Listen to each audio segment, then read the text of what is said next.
Cinta Bernoda Darah. Jilid 4 bagian 3. Dari mereka, dia memperoleh keterangan bahwa seperti juga dia, dua orang itu diculik oleh tokoh-tokoh hitam karena disangka sang putri.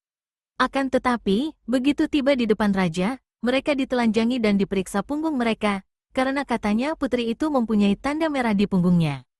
Tentu saja, seperti juga Xian Eng, mereka tidak memiliki tanda seperti itu karena memang mereka bukanlah putri hitam. Kemudian dengan air mata bercucuran, dua orang gadis itu bercerita betapa selama 3 hari mereka menjadi permainan raja yang kejam. Xian Eng menjadi panas hatinya.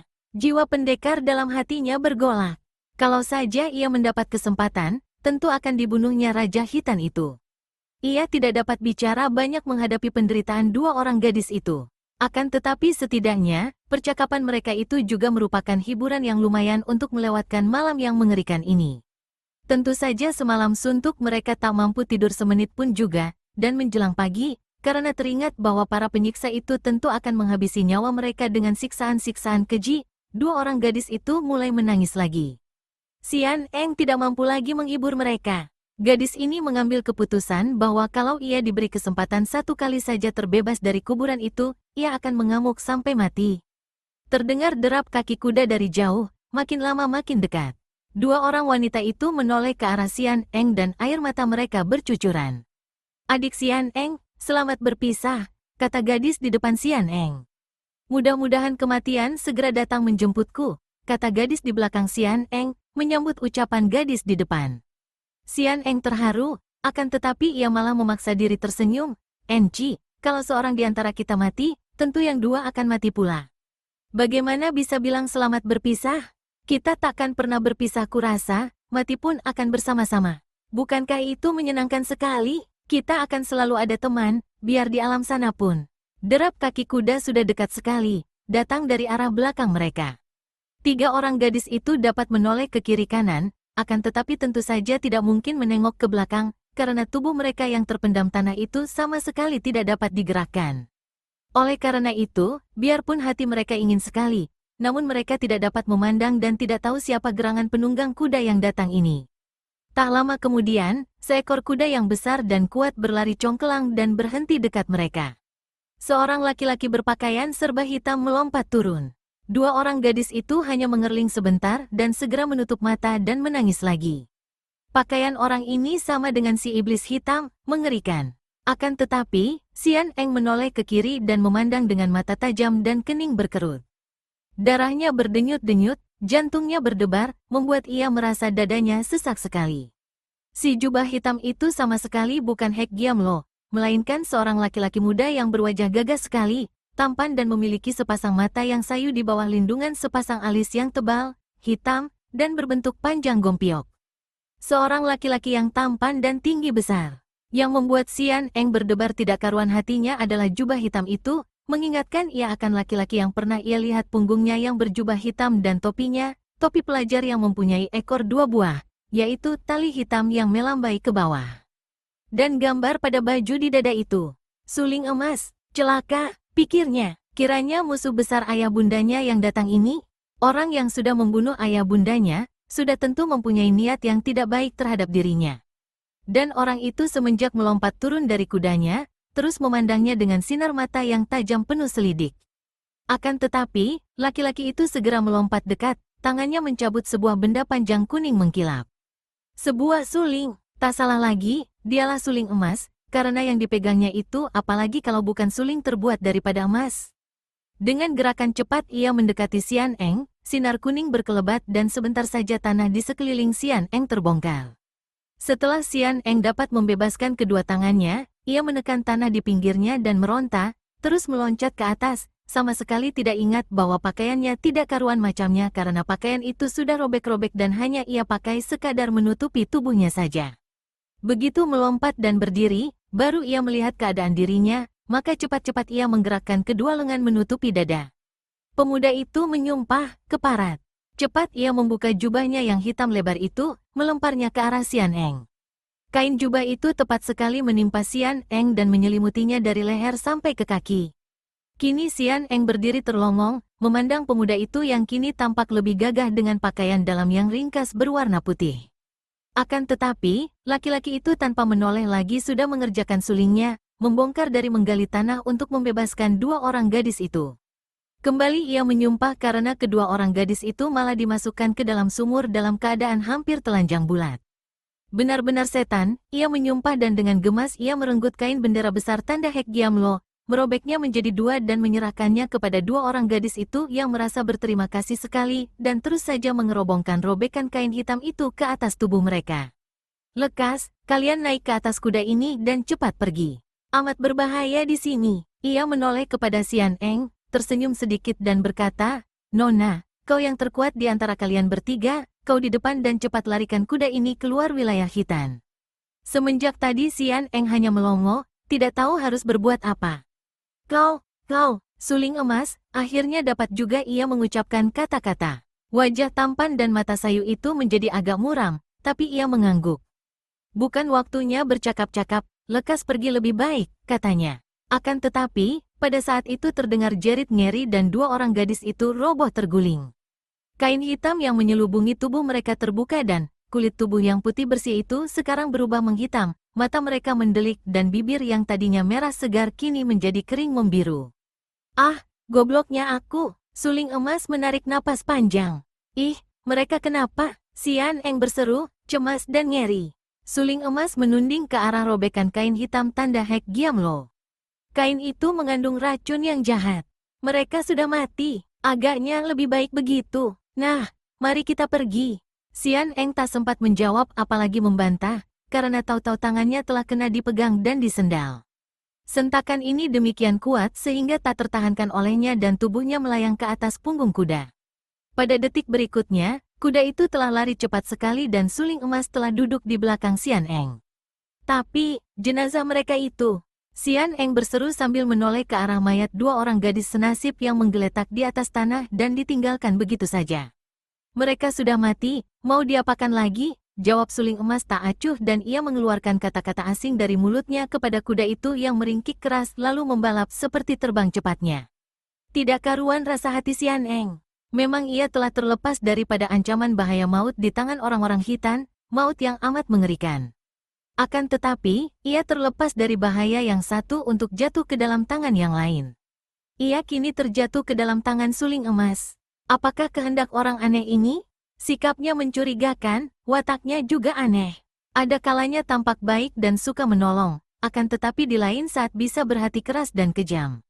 Jenazah dua orang gadis itu dibiarkan begitu saja. Ingin ia dapat memandang muka suling emas, akan tetapi ia duduk di depan dan orang itu duduk di belakang. Sedikitnya ia merasa lega bahwa suling emas agaknya bukan laki-laki yang ceriwis.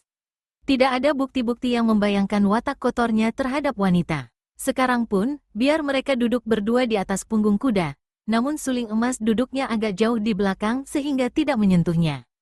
Kalau saja tidak tampak kedua tangan orang itu di kanan kirinya memegangi kendali kuda, tentu ia mengira bahwa suling emas sudah tidak berada di belakangnya lagi. Ketika ia diculik Hek Giamlo dan dibawa ke utara, Xian Eng mengalami perjalanan yang amat aneh, dengan Hek Giamlo sebagai pelayan dan juga pengawasnya yang jarang mengeluarkan suara, dengan maksud yang masih merupakan rahasia baginya. Sekarang dalam perjalanan kembalinya menuju ke selatan bersama suling emas, Xian Eng mengalami perjalanan yang aneh pula. Seperti juga Hek Giamlo, tokoh ini jarang sekali membuka mulut. Biarpun wajah yang tampan itu kelihatan selalu sayu dan muram, namun membayangkan sesuatu yang mengerikan bagi Xian Eng, tidak kalah seramnya oleh muka Hek Giamlo, muka iblis tengkorak itu.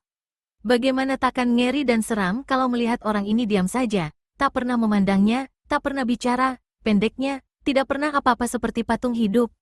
Malam itu suling emas terpaksa menghentikan kudanya. Malam amat gelap sehingga tak mungkin melanjutkan perjalanan. Mereka berhenti di sebuah lereng bukit, di pinggir jalan. Kuda hitam belang putih itu tidak diikat, dibiarkan terlepas begitu saja. Suling emas lalu mengumpulkan ranting dan daun kering, membuat api unggun di bawah pohon besar. Kemudian ia mengambil roti kering dan tempat minum dari kantung yang tergantung di punggung kuda, lalu duduk di dekat api unggun. Ia tidak berkata apa-apa, hanya menoleh ke arah Xian Eng dan sinar matanya saja yang mengajak gadis itu duduk mendekati api. Xian Eng mendekat, lalu duduk di atas rumput kering dekat api unggun. Tanpa berkata sesuatu, suling emas memberi roti kering dan tempat minum. Xian Eng menghela napas, akan tetapi menerima roti dan makan roti itu karena perutnya terasa amat lapar. Sehari suntuk mereka menunggang kuda, tak pernah berhenti sebentar pun juga, tidak makan tidak minum. Sudah lama Xian Eng tidak pernah menunggang kuda dan sekarang, sekali naik kuda sehari penuh. Punggungnya terasa kaku dan seluruh badan sakit-sakit. Mereka makan roti kering dan minum air tawar tanpa bicara. Sesudah makan, Xian Eng melihat betapa suling emas hanya duduk termenung memandang api yang bernyala-nyala, duduk tak bergerak dan mata itu bersinar-sinar, hilang kesayuannya. Wajah yang tampan dan aneh itu pun tidak muram lagi, malah agak berseri. Keindahan api itukah yang mendatangkan semua ini? Ataukah karena di dalam nyala api ia melihat atau teringat akan sesuatu? Diam-diam Xian Eng menatap wajah itu dari samping. Wajah yang tampan, dengan guratan-guratan yang membayangkan penderitaan hidup, guratan kematangan jiwa. Tidak terlalu muda lagi biarpun tak mungkin mengatakan bahwa dia itu sudah tua. Sukar menaksir usianya. Akhirnya Xian Eng tak dapat menahan lagi kegelisahannya. Kau hendak membawaku kemana? Suling emas agaknya terkejut mendengar suara ini. Tadinya ia melamun dan seakan-akan telah lupa bahwa di dekatnya terdapat seorang manusia lain.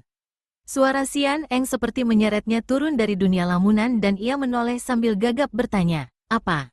Mendongkol juga hati Xian Eng. Orang ini terlalu memandang remeh kepadanya, pikirnya. Dengan ketus ia bertanya, dengan maksud apa kau menolongku, dan kemana kau hendak membawaku pergi? Dengan maksud apa? Agaknya pertanyaan ini membuat suling emas kembali melamun sebentar, mengingat-ingat setelah mengulang pertanyaan itu, kemudian ia menjawab, tentu saja agar kau bebas dari ancaman bahaya, dan tentu saja membawamu pergi dari daerah yang dikuasai orang-orang hitam. Xian Eng tak dapat berkata apa-apa lagi. Memang alangkah bodohnya pertanyaannya tadi. Tentu saja begitulah tujuan suling emas menolongnya, tanpa bertanya pun seharusnya ia mengerti. Akan tetapi, suling emas ini bukan orang biasa, melainkan musuh besarnya. Kembali berdebar jantungnya dan dia memandang wajah yang sudah menoleh dan kembali menatap api unggun. Kurasa bukan itu maksudmu, ia berkata dengan suara tegas dan ketus. Suling emas, kau telah membunuh ayah bundaku. Sekarang kau pura-pura menolongku, tentu dengan maksud tertentu yang tidak baik. Suling emas mengangguk-angguk, tetap memandang api, matanya bersinar-sinar, wajahnya berseri, agaknya ia gembira sekali mendengar ini. Itukah sebabnya mengapa kalian bertiga mencari-cari suling emas? Pantas saja kalian menghujankan senjata rahasia kepadaku di hutan itu. Xian Eng terkejut. Jadi orang ini sudah tahu bahwa dia dan dua orang saudaranya mencari-carinya, malah tahu pula akan penyerangan di dalam hutan itu. Benar-benar orang aneh dan lihai sekali. Akan tetapi, ia tidak takut. Memang betul, biarpun kau berkepandaian tinggi, karena kau membunuh ayah bunda kami hendak menuntut balas. Malah sekarang juga aku menantangmu untuk bertempur. Kau harus menebus kematian orang tuaku dengan nyawamu, atau aku yang akan mengorbankan nyawa dalam menuntut balas dendam. Xian Eng meloncat bangun dan memasang kuda-kuda, mengambil keputusan untuk mengadu nyawa dengan musuh besarnya walaupun ia cukup maklum bahwa kepandaiannya sama sekali tidak ada artinya kalau dibandingkan dengan tokoh aneh ini. Suling emas tetap tidak menoleh, malah menggunakan sebatang ranting untuk mengorek api unggun sehingga nyala api membesar, menerangi wajahnya yang tampan dan yang kini berkerut-kerut di bagian jidatnya itu. Kalian bodoh, aku tidak membunuh orang tua kalian. Tahu pun tidak aku siapa mereka dan siapa kalian bertiga. Mana bisa aku membunuh orang yang tak ku ketahui siapa dan di mana tempat tinggalnya? Xian Eng ragu-ragu dan bimbang. Ketegangan yang sudah memenuhi tubuhnya tadi mengendur. Tapi, sebelum meninggal, ibu bilang, tentang pembunuh itu, menyebut-nyebut tentang suling. Jangan bodoh, duduklah dan ceritakan yang jelas. Kalau aku membunuh orang, siapapun dia itu, aku takkan menyangkal. Suling emas tidak biasa menyangkal perbuatannya, tidak biasa bersikap pengecut, berani berbuat harus berani bertanggung jawab. Biarpun suling emas tidak menengok dan masih memandang api, namun terasa oleh Xian Eng bahwa ucapannya itu keluar dari lubuk hati. Kemarahannya melunak dan ia lalu duduk lagi dekat api, melirik ke arah orang itu dengan bingung. Kalau bukan engkau, siapa? Pertanyaan ini keluar dari bibirnya tanpa ia sadari, seakan-akan suara hatinya yang terdengar melalui bibirnya. Bukan aku, jawab suling emas pasti. Kalau kau mau, ceritakanlah tentang pembunuhan itu. Xian Eng berpikir sejenak. Apa salahnya menceritakan hal itu kepada suling emas yang sekarang bukan lagi merupakan musuh, malah menjadi penolong? Siapa tahu dari tokoh ini ia akan dapat mengetahui siapa gerangan pembunuh ayah bundanya. Kami adalah keluarga Kam, tinggal di dusun Tingchun di kaki Gunung Chinlingsan. Ayah kami, Jenderal Kam. Xian Eng terkejut dan kembali ia menjadi curiga. Bagaimana kau bisa tahu? Masih tetap merenung dan memandang api, suling emas menjawab tak acuh. Banyak tokohku kenal. Jenderal Kam bukanlah orang yang tidak ternama. Teruskanlah. Xian Eng melanjutkan penuturannya, semenjak munculnya Giam Suilok sampai dengan terbunuhnya Kam si eks suami istri dan juga Giam Suilok dalam keadaan mengerikan. Ia menceritakan semuanya, malah urusan kakaknya, Kam Busong yang harus mereka cari itu pun ia ceritakan kepada suling emas. Panjang ceritanya, memakan waktu 1/4 jam untuk menceritakan semua dengan jelas. Dan selama itu, suling emas duduk menghadapi api tanpa bergerak. Tak pernah menoleh kepadanya, tak pernah pula memotong ceritanya sehingga kadang-kadang Xian Eng meragu apakah ia didengar orang. Ia merasa seperti bercerita kepada sebatang pohon atau kepada sebuah patung. Begitulah, kami bertiga berangkat meninggalkan kampung halaman, pergi menuju ke kota raja untuk mencari musuh besar kami dan juga kakak kami Kam Busong. Akan tetapi, belum tercapai maksud kami dan belum selesai tugas kami, musuh belum terdapat, kakak belum bertemu, kami sudah cerai-berai tertimpa malapetaka. Dengan ringkas Xian Eng menceritakan betapa adiknya, Lin Lin, lenyap di atas gedung keluarga bangsawan Suma di Ansui. Kemudian betapa dia dan kakaknya, Bu Xin, yang mendatangi keluarga Suma untuk bertanya tentang kakak mereka, diserang dan ditangkap oleh Suma Boan. Tak tahu aku bagaimana akan nasib Sinko. Ia mengakhiri ceritanya dengan suara penuh kegelisahan. Tak perlu gelisah, dia selamat. Bagaimana kau tahu? Xian Eng bertanya, nada suaranya gembira dan lega bukan main. Tadinya ia mengira bahwa kakaknya itu mungkin sekali tewas dalam tangan putra pangeran yang jahat dan lihai itu. Ah, tentu kau telah menolongnya pula, bukan? Suling emas menunduk, lalu berkata perlahan, menolong sih tidak. Hanya aku melihat dia diikat, luka-luka oleh anak panah Suma Boan. Tak dapat aku membiarkan dia mati begitu, kuambil dia dan sekarang dia sudah bebas dari bahaya. Kalian bertiga sungguh tak tahu diri. Xian Eng mengerutkan kening. Kalau saja ia tidak ingat bahwa orang ini sudah menolongnya, juga sudah menyelamatkan Bu Xin, tentu ia akan marah sekali. Kata-kata yang tidak hanya mencela, akan tetapi juga sifatnya memandang rendah, bahkan menghina. Kau sudah menolong kami, patut aku berterima kasih kepadamu. Akan tetapi, mengapa kau melakukan semua ini?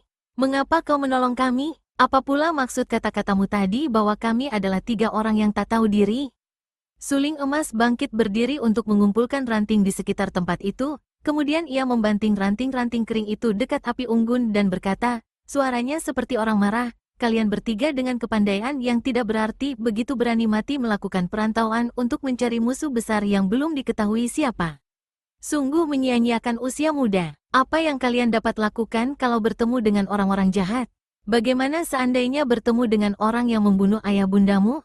Xian Eng maklum akan maksud kata-kata suling emas, tahu bahwa kepandaian mereka bertiga memang masih jauh jika dibandingkan dengan kepandaian beberapa orang tokoh besar dalam dunia Kangou. Akan tetapi, tadinya ketika mereka melakukan perantauan, mereka sama sekali tidak mengira akan hal ini, sama sekali tidak pernah mengira bahwa di dunia ini begitu banyaknya orang pandai, orang aneh dan orang jahat. Betapapun juga, ia tetap tidak menjadi jeri. Kalau bertemu, biar kepandaiannya setinggi langit, aku akan melawannya dan mengajaknya bertanding mati-matian. Xian Eng menjawab dengan suara lantang. Suling emas mendengus. Mudah saja bicara. Kau anak kecil. Xian Eng mau marah, tapi tidak dapat. Betapapun juga ia memang merasa seperti anak kecil di depan pemuda yang aneh ini, yang bersikap begitu alim, pendiam dan serius. Memang aku anak kecil, biarlah, memang tidak setua engkau, kata-kata ini untuk melampiaskan kemendongkolan hatinya. Suling emas menoleh, agak tersenyum. Dan aneh sekali, mendadak saja kemarahan Xian Eng lenyap dan ia merasa seakan-akan sudah lama mengenal orang ini, sudah sering kali bertemu. Hal yang tidak mungkin, barangkali bertemu dalam alam mimpi. Dan kenapa kau menolongku, menolong Sinko? Siapa menolong siapa? Aku tidak menolong siapa-siapa, hanya melakukan kewajiban sebagai manusia. Kesembronoan kalian bertiga sudah membawa korban. Adikmu yang paling kecil itu hilang. Kau bilang tadi ia meninggalkan surat dan menyatakan bahwa ia dibawa pergi Kim Lun Seng Jin? Untung bertemu dengan Kim Lun Seng Jin. Kalau yang membawa itu seorang di antara Tian Teliok Kuai atau 6 setan, apakah tidak celaka sekali? Xian Eng memandang heran. Orang ini tidak mau disebut menolong, sikapnya acuh tak acuh, tidak peduli, akan tetapi kadang-kadang bisa marah-marah. Memang aneh sekali, membuat ia bingung. Ah, kalau saja ada Lin Lin di sini, pikirnya, tentu kau akan tahu rasa. Lin Lin wataknya tidak kalah anehnya, dan adiknya itu pandai sekali bicara, pandai berdebat dan andai kata di situ ada Lin Lin, agaknya keadaannya akan berubah. Suling emas ini tentu akan menjadi gelagapan dan gagap-gugup menghadapi serangan bicara Lin Lin. Tak perlu kau marah-marah kepadaku, akhirnya ia berkata. Kau mau menolong atau tidak, terserah. Juga kau mau memberitahu kepadaku, kalau kau mengetahuinya, siapa adanya pembunuh ayah bundaku dan di mana pula adanya kakakku Busong, terserah. Suling emas kembali membuang muka memandang api unggun. Wajahnya yang tadi agak berseri dan tampak sekali ketampanannya, sekarang kembali menjadi suram muram seperti wajah patung mati. Setelah menarik napas beberapa kali dan menambah ranting pada api, ia berkata, siapa yang membunuh ayah bundamu, aku tidak tahu. Terang bukanlah aku, akan tetapi, karena kau dan saudara-saudaramu menuduhku, aku akan berusaha mendapatkan siapa pembunuh itu. Tentang pelajar bernama Busong itu, setahuku dia sudah mampus. Kaget sekali hati Xian Eng mendengar berita terakhir ini, apalagi Suling Emas kelihatannya tidak senang ketika bicara tentang kakaknya, Busong. Bagaimana kau bisa tahu? Kenalkah kau dengan kakakku Busong? Bagaimana matinya? Harap kau suka bercerita kepadaku. Suling Emas menggeleng kepalanya. Tidak ada yang dapat diceritakan tentang diri pemuda tolol itu. Kenyataan bahwa dia meninggalkan ayahnya dan tak pernah kembali atau memberi kabar membuktikan bahwa dia tidak berharga untuk dipikirkan lagi. Mengapa kau bersama saudara-saudaramu bersitegang hendak mencarinya? Xian Eng tidak menjawab dan mendengar bahwa kakak sulung yang sedang dicari-cari itu telah meninggal dunia, tak dapat ditahannya lagi ia menangis terisak-isak. Suling Emas membiarkan ia menangis sampai lama. Baru kemudian terdengar ia berkata, sudahlah, ditangisi air mata darah sekalipun tiada gunanya. Lebih baik kau memikirkan keadaan saudara-saudaramu yang masih ada. Kakakmu Busin selamat dan tentu berada di tempat tidak jauh dari kota raja. Besok kita pergi ke sana dan aku akan mengantarmu sampai di kota raja. Kemudian, kalau aku dapat bertemu dengan orang aneh Kim Lun Seng Jin, akan kupesan agar dia mengembalikan adikmu yang bernama Lin Lin itu. Kemudian kalian bertiga lebih baik pulang ke Tingchun di kaki gunung Chinlingsan. Sekarang kau tidurlah. Setelah berkata demikian, Suling Emas duduk menjauhi Xian Eng, kembali merenung dekat api unggun. Xian Eng maklum bahwa percuma mengajak bicara orang aneh ini, maka ia pun membaringkan tubuh. Sampai jauh malam, masih terdengar beberapa kali ia mengisak. Akan tetapi, kelelahan dan kedukaan membuat ia tertidur. Pada keesokan harinya, pagi-pagi sekali Xian Eng sudah terbangun dan alangkah herannya ketika ia melihat pakaian terletak di dekatnya. Ia cepat bangkit duduk. Suling Emas telah menggosok-gosok tubuh kudanya dan tak jauh dari situ terdapat api unggun. Xian Eng tertegun memandang. Orang aneh yang telah menolongnya itu sedang bersenandung. Entah apa yang dinyanyikannya karena terlalu perlahan untuk dapat ditangkap pendengarannya, akan tetapi Xian Eng mendengar suara yang menggetar penuh perasaan dalam lagu sedih yang disenandungkan itu. Bau hangus membuat ia cepat memandang api unggun dan kiranya di atas api itu terpanggang sepotong besar daging. Daging hangus, otomatis Xian Eng melompat, menutupkan jubah hitam yang terbuka di bagian dada, lari menghampiri daging itu dan membaliknya. Suara senandung menghilang. Wah, aku lupa, rusakkah dagingnya? Suling Emas sudah mendekat. Tidak, hanya hangus sedikit. Pakaian itu, punya siapa? Kau pakailah. Malam tadi kudapatkan dari dusun di sana. Setelah berkata demikian, Suling Emas meninggalkan Xian Eng, kembali pada kudanya dan melanjutkan menggosok-gosok tubuh kudanya, berdiri membelakangi gadis itu. Xian Eng memandang wajahnya agak merah, dadanya berdegup aneh. Orang yang selama ini disangkanya musuh besar pembunuh ayah bundanya, kiranya seorang penolong dan seorang yang amat baik, orang yang menarik hatinya. Tak mungkin, Xian Eng membantah di dalam hatinya, dia jauh lebih tua dariku, dia orang aneh. Gadis ini mengusir perasaan tertarik di hatinya, bersembunyi di belakang sebatang pohon besar untuk mengganti pakaian. Beberapa menit kemudian ia telah bersalin pakaian. Jubah hitam milik suling emas ia lipat baik-baik, kemudian ia menghampiri daging panggang yang sudah masak. Dagingnya sudah matang, ia berteriak pada punggung yang lebar itu. Suling emas membalikkan tubuhnya, memandang dan tersenyum sedikit melihat Xian Eng telah berganti pakaian. Xian Eng yang mengharapkan datangnya ucapan pujian dari mulut suling emas kecewa karena orang itu tidak berkata sesuatu. Ini jubahmu, terima kasih. Xian Eng mengembalikan lipatan jubah hitam. Suling emas menerimanya tanpa berkata sesuatu, terus jubah itu dipakainya. Kita sarapan daging panggang lalu berangkat ke kota raja, katanya singkat. Xian Eng hanya mengangguk dan keduanya lalu makan daging panggang dan kue kering yang menjadi bekal suling emas. Setelah selesai makan, suling emas berkata, suaranya serius, jangan menyangka yang bukan-bukan. Kau harus membonceng kuda di depanku agar perjalanan dapat dilakukan lebih cepat. Mudah-mudahan sesampainya di kota raja, kau akan dapat bertemu dengan kakakmu Busin. Silakan, kalau saja kata-kata itu tidak diucapkan demikian serius dan wajah suling emas yang tampan itu kelihatan angker, tentu Xian Eng akan menjadi malu dan mungkin tak sudi ia berboncengan di atas seekor kuda dengan orang ini. Akan tetapi, karena ia ingin segera bertemu kembali dengan saudaranya, ia tidak mau membantah. Dengan ringan ia bergerak, tubuhnya meloncat ke atas punggung kuda. Tiba-tiba kuda itu melonjak dan berlari cepat sekali seperti terbang. Xian Eng terkejut. Di mana suling emas? Apakah ia dibawa kabur kuda dan suling emas tertinggal di belakang? Dalam gugupnya ia menengok dan, hampir saja dia beradu hidung dengan orang yang duduk di belakangnya. Kiranya suling emas sudah duduk di belakangnya, agak di belakang sehingga tubuh mereka tidak bersentuhan. Agaknya orang ini demikian ringan gerakannya sehingga ia sama sekali tidak tahu bahwa dia sudah berada di belakangnya tadi. Cepat Xian Eng membalikkan mukanya yang menjadi merah sekali dan diam-diam ia amat kagum akan kehebatan kepandaian orang ini, juga kagum akan kesopanannya. Biarpun ia duduk berboncengan seperti itu, namun ia tidak merasa kikuk karena suling emas benar-benar berlaku sopan, duduknya agak jauh di belakang.